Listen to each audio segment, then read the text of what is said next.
Katherine Knight is an Australian woman convicted of one of the most disturbing murders in Australia's history. Born in 1955 in New South Wales, Australia, had a long history of violent behavior and abusive relationships, known for extreme jealousy and threats toward past partners.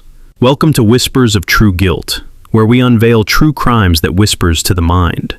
If you are new here, hit the subscribe button, like and share to your friends, and turn on the notifications bell for more content like this one.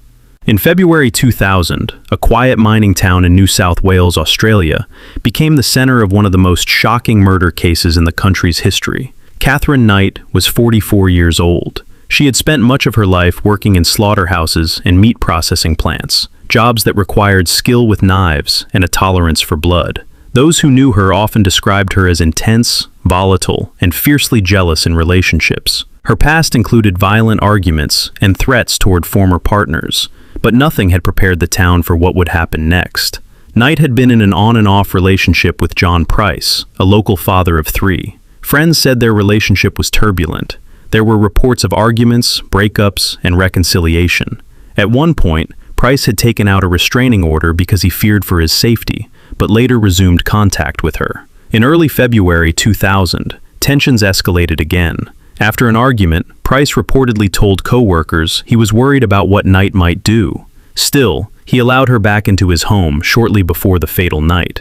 On the evening of February 29th, Price returned home after work. Neighbors later reported nothing unusual, no screams or disturbances that drew immediate attention. Sometime during the night, a violent confrontation occurred inside the house. Price was fatally attacked. Evidence later suggested there had been a struggle. The next morning, when Price failed to show up for work, co-workers became concerned.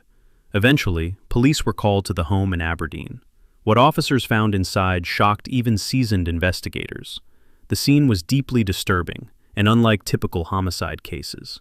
The level of post-mortem actions taken after the killing set this case apart and contributed to its notoriety across Australia.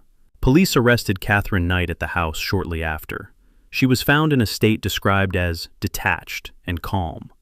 Because of the extreme nature of the crime, details were widely reported in Australian media, but they were also considered among the most gruesome in the country's criminal history. The questions has been, this case raises uncomfortable questions. Why do some people ignore repeated red flags? How does long-term exposure to violence shape someone's psychology? At what point do warning signs become life-threatening? Katherine Knight's past was filled with escalating aggression. Each relationship seemed to intensify the behavior. Jealousy turned into control. Control turned into violence. And tragically, the system had already seen warning signs. But it wasn't enough to prevent what happened in 2000. In 2001, Knight pleaded guilty to murder. The court heard evidence of her history of violence, threats toward previous partners, and escalating instability. The judge described the crime as one of the most horrific he had encountered. Knight was sentenced to life imprisonment without the possibility of parole, making her the first woman in Australian history to receive that sentence. It shattered the image of small-town safety. It raised serious discussions about domestic violence, particularly violence against men, which is often less reported. It demonstrated how patterns of escalating aggression can be warning signs long before tragedy occurs. In Whispers of True Guilt, we often focus on the shocking details. But beneath the headlines is a familiar story, one of domestic violence, ignored warnings, and a relationship that spiraled into something deadly. Aberdeen has never forgotten what happened that leap year night, and neither has Australia. Katherine Knight remains in prison in Australia. Thanks for watching.